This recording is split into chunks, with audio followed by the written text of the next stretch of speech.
go back to work, okay? See ya, bye!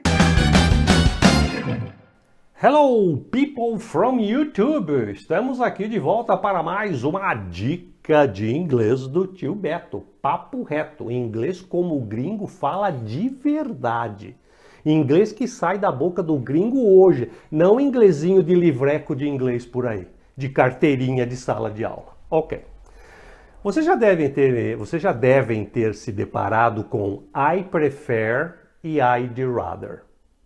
Os dois querem dizer eu prefiro. Acabou. É um introdutor importante para a gente aprender inglês, porque durante a nossa vida a gente expressa preferências. Então você opta. Você diz I prefer ou você diz I'd rather. Os dois estão absolutamente corretos.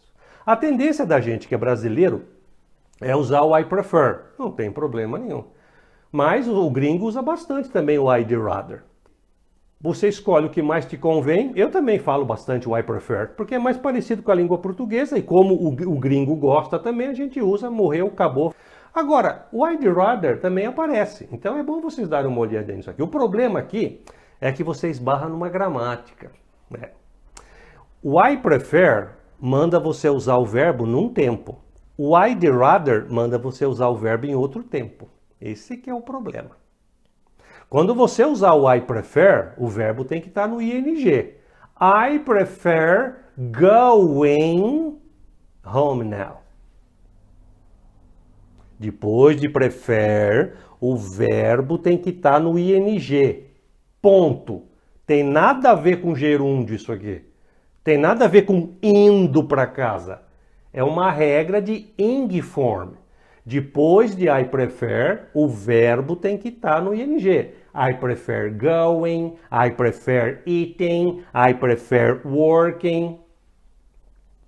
E depois do I'd rather, não. O I'd rather vem o verbo sem o ing. I'd rather go home now. Olha como o go está sem ing. I'd rather eat. Olha como o eat está sem ing. I'd rather work. Olha como o work está sem o ing. Se vira. Você tem que lembrar disso aqui. Se vira, meu amigo. Você não é quadrado? Se vira. Como é que eu decorei isso aqui? Eu vou dar uma dica para vocês que eu coloquei isso aqui na minha cabeça em 1977 e nunca mais esqueci. Eu pego e monto uma frase base. Na minha cabeça eu tinha que decorar isso aqui, porque do Divino Espírito Santo não vem. Independente da religião que você tenha. Não cai do céu, meu querido.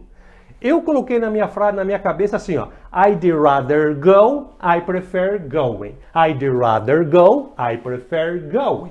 I'd rather go, I prefer going. I'd rather go, I prefer going. I'd rather go, I prefer going. E faz 40 anos que eu tenho isso na minha cabeça e eu nunca mais esqueci. Toda vez que eu vou usar o I prefer ou o I'd rather, eu puxo da minha memória afetiva o I prefer going, I'd rather go. Aí eu coloco o verbo que eu quero e eu sei se é ing ou não, dependendo do I prefer e I'd rather. Tá aí. Uma dica que eu ensino para todos os meus amigos. Quando eu esbarro em um ponto de gramática, eu preciso de uma frase base que eu decoro. Decora, você decora a exaustão, você não é. Você consegue decorar, basta você insistir. Aí eu decorei isso daqui em 1977 e nunca mais esqueci. E nunca mais errei esse ponto de gramática aqui. É isso que eu quero compartilhar com vocês. Beleza? Espero que vocês tenham gostado dessa dicasinha aí do I prefer e I'd rather. Cuidado, esbarra nesse negocinho de gramática. A gente volta aí sempre que possível em mais dicas de inglês do tio Beto, papo reto, o inglês que o gringo fala hoje. Ok? See you later, alligator. In a while, crocodile.